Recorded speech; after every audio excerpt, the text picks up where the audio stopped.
بسم اللہ الرحمن الرحیم۔ پیش خدمت ہے بال دیوتا کے پجاری ایپیسوڈ نمبر 12۔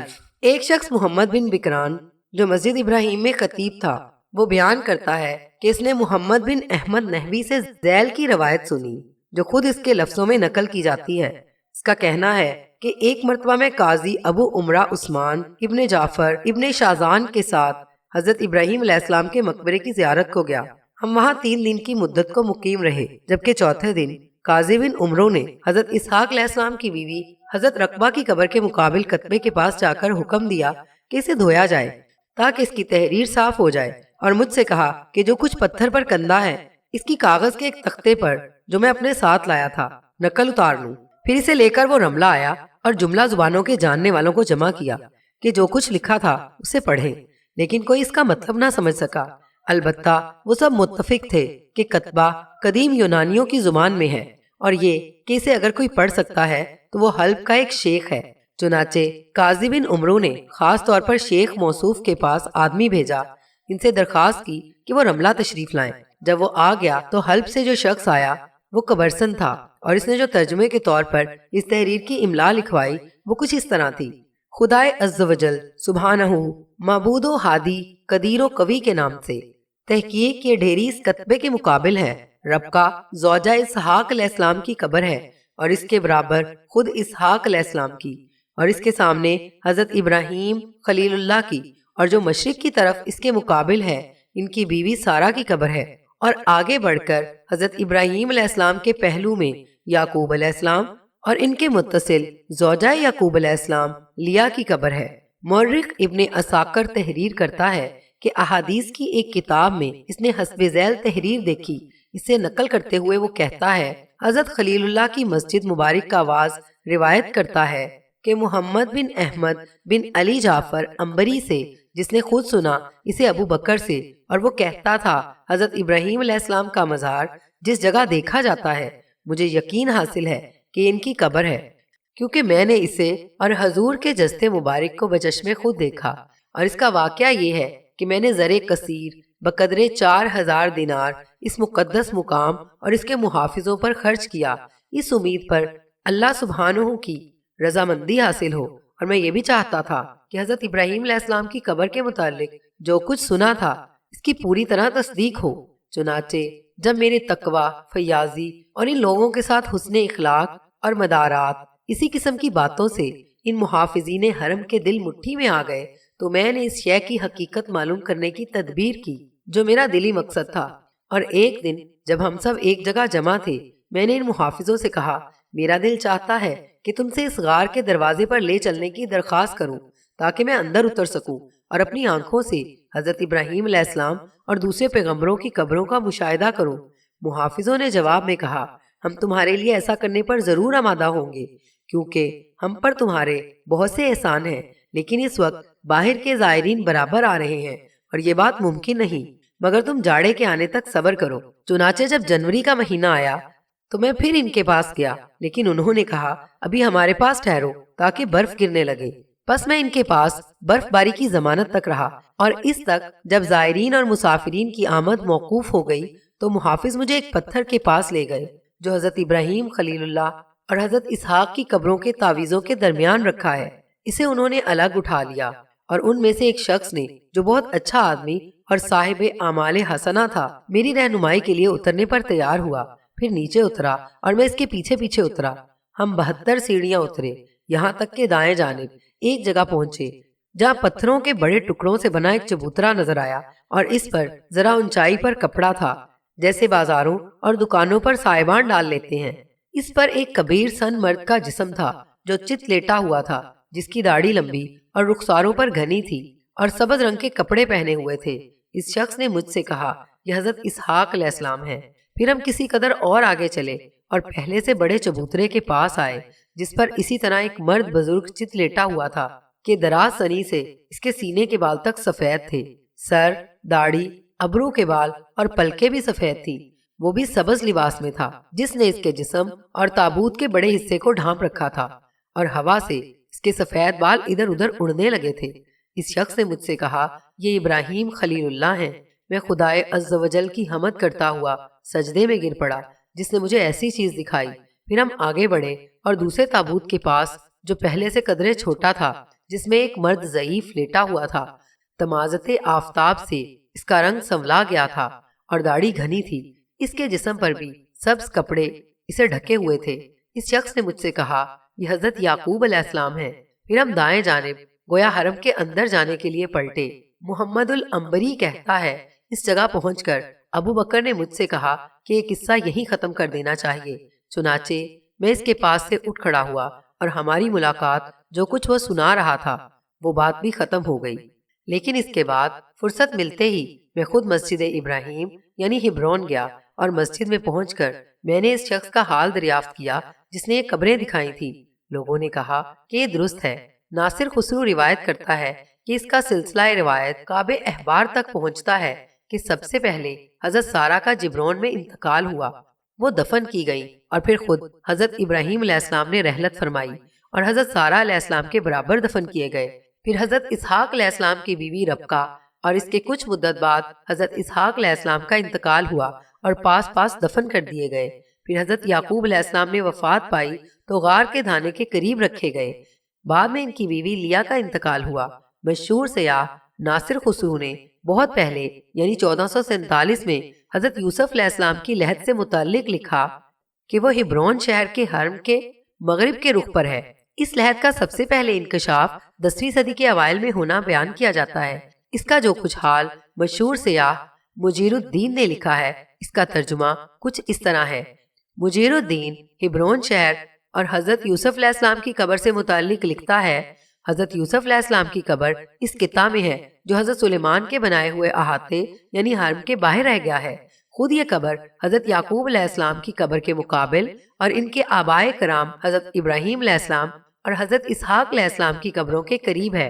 ایک اور شخص ابراہیم بن احمد کا بیان ہے کہ خلیفۃ المقتدر کی بیویوں میں سے ایک، جس کا نام العیوز تھا، جو ہبرون شہر میں مقیم تھی، نے مجھ سے فرمائش کی کہ اس مقام پر جاؤں جہاں حسب روایت حضرت یوسف علیہ السلام دفن ہوئے، اور لہد کا پتہ چلا کر وہاں کوئی قبر وغیرہ تیار کرا دوں۔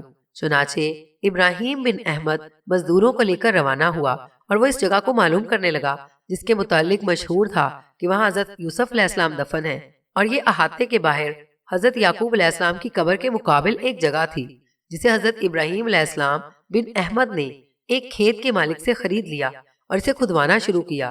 روایت میں جس جگہ کی نشاندہی کی جاتی ہے، ٹھیک اسی جگہ انہیں ایک چٹان ملی اور ابراہیم بن احمد کے حکم سے اس کو توڑ دیا گیا۔ اس کا ایک حصہ الگ کیا گیا تو ابراہیم بن احمد کا کہنا ہے کہ خود میں بھی کھائی کے اندر موجود تھا۔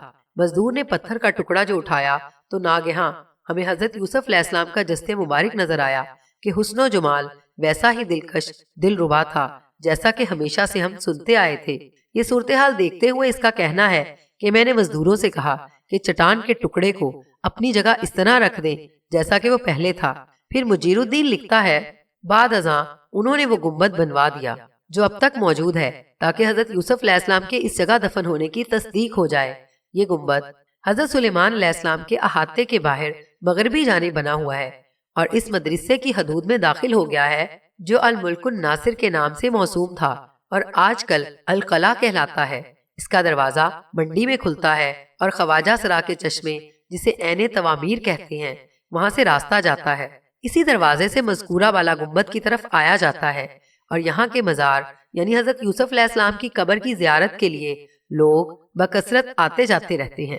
بہرحال یقطان بن سلوم نے اپنے ساتھیوں کے ساتھ 2 مختلف سراؤں کے اندر قیام کیا تھا اور دونوں سرائیں جبرون شہر کے مشرق کی سمت واقع تھیں، اور اپنے مخصوص آدمیوں کے ذریعے یقطان بن سلوم کا دونوں سراؤں میں قیام کرنے والے اپنے ساتھیوں کے ساتھ باقاعدہ رابطہ اور تعلق تھا۔ ایک دن یقطان بن سلوم اپنے ساتھیوں کے ساتھ شام سے پہلے سرائے کے صحن میں بیٹھا ہوا تھا کہ اس کے قبیلے کا ایک مخبر اس کے پاس آیا۔ بڑی رازداری سے وہ یقطان بن سلوم کے پاس گیا اور سرگوشی کے سے انداز میں اسے مخاطب کر کے کہنے لگا، ابن سلوم، سامرا شہر کا لوتان جو آپ کی ماں اور آپ کے بھائیوں کے قتل کی وجہ بنا تھا، وہ ہبرون شہر میں داخل ہو چکا ہے۔ جو مال وہ سامرا سے لے کر آئے تھے وہ انہوں نے بیچ دیا ہے۔ انہوں نے اپنا قیام ہبرون کی شمالی جانب جو سرائے ہے اس میں کر رکھا ہے۔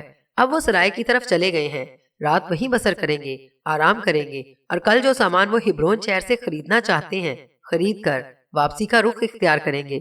دوسری رات وہ ہبرون میں قیام نہیں کریں گے، کیونکہ وہ ایک قافلے کی صورت میں آئے ہیں، لہٰذا یہی قافلہ آنے والی شب کو سفر کرتا ہوا نابلس یعنی سامرا کا رخ کرے گا۔ آنے والے مخبر کے اس انکشاف پر یقطان بن سلوم نے خوشی کا اظہار کیا تھا۔ کہنے لگا، اپنے ساتھیوں کے ساتھ ان پر نظر رکھو، اسے اور اس کے ساتھیوں کو جو کچھ وہ ہبرون شہر سے خریدنا چاہتے ہیں خریدنے دو۔ جب وہ یہاں سے کوچ کریں گے تب مجھے اطلاع کر دینا، میں اپنے ساتھیوں کے ساتھ ان کے تعاقب میں ہو لوں گا۔ میں نے اس بستی کا بھی تعین کر لیا ہے جس کے قریب ان پر حملہ آور ہونا ہے، اس لیے کہ اس بستی کے اندر ایک اچھا طبیب ہے اور اس طبیب سے بھی ہم خوب کام لیں گے۔ یہاں تک کہنے کے بعد یقطان بن سلوم رکا، کچھ سوچا، دوبارہ وہ اپنے مخبر کو مخاطب کر کے کہنے لگا، جس قافلے کے ساتھ یہ لوتان آیا ہے اس کے اندر کتنے افراد ہوں گے؟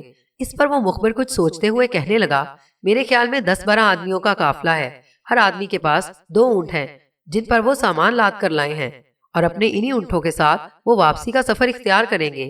یقطان بن سلوم نے پھر کچھ سوچا اور کہنے لگا، اب تم جاؤ، جب وہ خرید و فروخت کرنے کے بعد یہاں سے کوچ کرنے لگے تب مجھے خبر کر دینا، پھر دیکھنا میں ان کا کیا حشر نشر کرتا ہوں۔ یقطان بن سلوم کے ان الفاظ کے ساتھ ہی وہ مخبر وہاں سے ہٹ گیا تھا اور اس کے کہنے کے مطابق پھر اپنے کام میں لگ گیا تھا۔ اگلے روز شام سے ذرا پہلے وہ مخبر پھر یقطان بن سلوم کے پاس آیا اور کہنے لگا، لوتان اور اس کے ساتھی اپنا سامان باندھ چکے ہیں، جو کچھ انہوں نے خریدا ہے وہ اونٹوں پر لاد چکے ہیں، سرائے والوں کو انہوں نے ادائیگی کر دی ہے، اب وہ وہاں سے کوچ کرنے لگے ہیں۔ اس پر یقطان بن سلوم کہنے لگا، تم جاؤ، اپنے ساتھیوں کے ساتھ ان پر نگاہ رکھو، میں بھی تھوڑی دیر تک اپنے ساتھیوں کے ساتھ نکلتا ہوں، اور جو ساتھی دوسری سرائے میں قیام کیے ہوئے ہیں انہیں بھی اطلاع کر دیتا ہوں۔ اس کے ساتھ ہی وہ مخبر وہاں سے ہٹ گیا تھا۔ دوسری طرف لوتان اور نابلس کے رہنے والے اس کے دوسرے ساتھی ہبرون شہر کی شمالی سرائے سے روانہ ہوئے تھے۔ 18-20 اونٹوں پر مشتمل ایک کارواں تھا۔ یہ اونٹوں کی قطار ہبرون شہر سے نابلس شہر کی طرف روانہ ہوئی تھی۔ لوتان کا وہ کاروان جو نابلس شہر کی طرف رواں دواں تھا، جب ہبرون شہر کے نواح میں ایک بستی کے قریب سے گزر کر ذرا آگے گیا تب یقطان بن سلوم کے آدھے ساتھی اس کاروان کے نزدیک نمودار ہوئے۔ ان میں یقطان بن سلوم بھی شامل تھا۔ سب نے اپنے چہرے ڈھانپے ہوئے تھے۔ پھر اچانک وہ مار دھاڑ کرتے ہوئے اپنے گھوڑوں کو ایڑ لگاتے ہوئے اس کارواں پر حملہ آور ہو گئے تھے۔ کارواں کے بہت سے لوگوں کو انہوں نے زخمی کر دیا تھا، اور لوتان کو چونکہ یقطان بن سلوم پہچانتا تھا لہٰذا لوتان پر وہ خود حملہ آور ہوا تھا اور اسے ایسے زخم لگائے تھے کہ وہ چلنے پھرنے کے قابل نہ رہے۔ جس وقت یقطان بن سلوم اپنے ساتھیوں کے ساتھ ان پر حملہ آور ہو رہا تھا اور اونٹوں کا سامان اونٹوں کے کجاووں سے گر رہا تھا، تب اچانک یقطان بن سلوم کے ساتھیوں کا دوسرا گروہ ایک طرف سے اپنے گھوڑوں کو سرپٹ دوڑاتا ہوا آیا۔ انہوں نے یہ تاثر دیا کہ وہ قافلے پر حملہ آور ہونے والوں پر ٹوٹ پڑے ہیں۔ اس پر کچھ دیر تک شور شرابہ ہوتا رہا۔ اس کے بعد یقطان بن سلوم اور اس کے ساتھی جنہوں نے اپنے چہروں پر ڈھاٹے چڑھائے ہوئے تھے وہاں سے ہٹ گئے، یہاں تک کہ قافلے والے سنبھلے۔ پھر قافلے کے 3 آدمی جو کم زخمی ہوئے تھے وہ سفر کرنے کے قابل تھے۔ شاید یقطان بن سلوم نے جان بوجھ کر ایسا کیا تھا۔ وہ یقطان بن سلوم کے مسلح جوانوں کے دوسرے گروہ کے پاس آئے، پھر انہیں مخاطب کر کے کہنے لگے، تم لوگوں کا شکریہ، تم ہماری مدد کے لیے پہنچے، ورنہ کچھ ڈاکو ہم پر حملہ آور ہوئے تھے۔ ہمارے بہت سے ساتھیوں کو انہوں نے ایسا زخمی کیا ہے کہ وہ سفر کرنے کے قابل ہی نہیں رہے۔ اس سوداگر کے ان الفاظ کے جواب میں یقطان بن سلوم کا ساتھی بڑی اپنائیت اور ہمدردی میں اسے مخاطب کر کے کہنے لگا، ہمیں رات کی تاریکی میں تلواریں چلنے کی آواز سنائی دی تو ہم اس طرف آ گئے، شاید کسی کو ہماری مدد کی ضرورت ہو، ورنہ ہم ہبرون شہر کی طرف جا رہے تھے۔ لگتا ہے تمہارے کچھ ساتھی زخمی بھی ہوئے ہیں۔ جواب میں وہی تاجر پھر بڑے ممنون سے لہجے میں کہنے لگا، تمہارا اندازہ درست ہے، ہمارے ساتھی زخمی ہوئے ہیں اور ہم صرف 3 آدمی ہیں جو سفر کرنے کے قابل ہیں، باقی اس قابل نہیں، وہ بری طرح زخمی ہیں۔ اس پر یقطان بن سلوم کا ساتھی کہنے لگا، تمہیں اب فکرمند ہونے کی ضرورت نہیں ہے، قریب ہی ایک بستی ہے، وہاں ایک بہت اچھا طبیب ہے، تمہارے زخمیوں کو میں اور میرے ساتھی وہاں لے جاتے ہیں، ان کے زخموں کی دیکھ بھال کرتے ہیں۔ ہمارے کچھ مزید ساتھی بھی ہمارے پیچھے پیچھے آ رہے ہیں، تمہیں فکرمند ہونے کی ضرورت نہیں ہے، اب تم پر کوئی حملہ آور نہیں ہوگا۔ یقطان بن سلوم کا وہ ساتھی جب خاموش ہوا تب وہی تاجر بولا اور کہنے لگا، ہم زیادہ دیر یہاں نہیں رک سکتے، قیام بھی نہیں کر سکتے، سمجھ نہیں آتی کہ ہمارے زخمیوں کا کیا بنے گا۔ اس پر یقطان بن سلوم کا ساتھی کہنے لگا، پہلے تم میرے ساتھ آؤ، تمہارے زخمیوں کا جائزہ لیتے ہیں۔ اس کے ساتھ ہی وہ تاجر اس کے ساتھ ہو لیے تھے۔ سارے زخمیوں کا جائزہ لیا گیا، پھر لوتان اور اس کے ساتھ ایک اور تاجر کو علیحدہ کر دیا گیا، اور اس سے متعلق یقطان بن سلوم کا ساتھی کہنے لگا، یہ دونوں تو سفر کے قابل نہیں، بری طرح زخمی ہیں، ان دونوں کو ہم اس بستی کے طبیب کے پاس لے کر جاتے ہیں، باقی تم لوگ یہاں سے کوچ کر جاؤ، جو کم زخمی ہوئے ہیں ان کی دیکھ بھال اور مرہم پٹی ہم ابھی کر دیتے ہیں، پہلے یہ بتاؤ کہ تمہاری منزل کیا ہے؟ اس پر وہ تاجر بولا اور کہنے لگا، ہم نابلس جائیں گے اور وہیں کے رہنے والے ہیں۔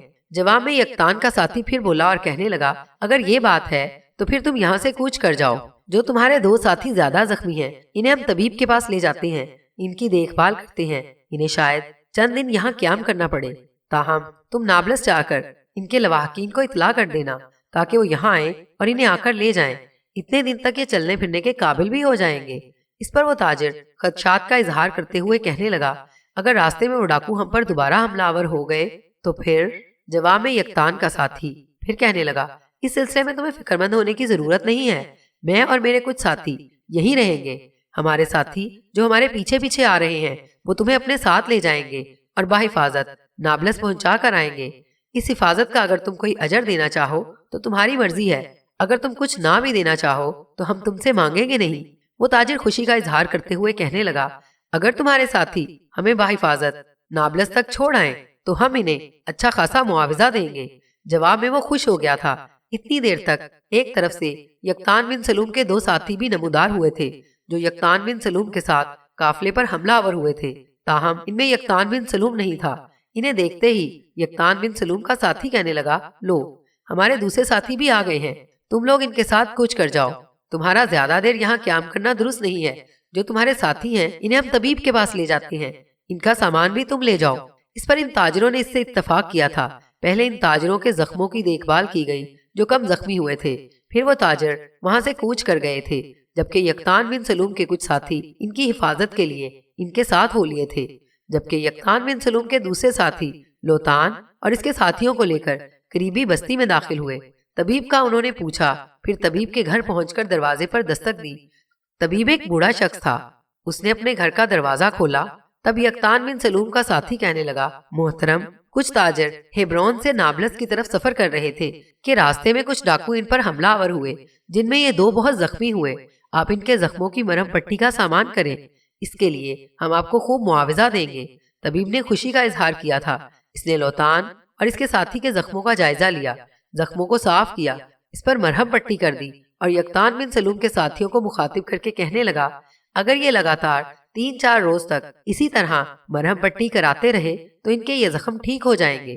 یقطان بن سلوم کے ساتھیوں نے اس کا شکریہ ادا کیا، پھر لوتان اور اس کے ساتھیوں کو لے کر ہیبرون شہر کی طرف جانے والی شاہراہ پر جو ایک سرائے تھی اس کے اندر انہوں نے قیام کر لیا تھا۔ یقطان بن سلوم اپنے کچھ ساتھیوں کے ساتھ پہلے اس سرائے میں قیام کیے ہوئے تھا۔ قافلے کے دوسرے لوگ یقطان بن سلوم کے کچھ ساتھیوں کی حفاظت میں نابلس شہر پہنچے۔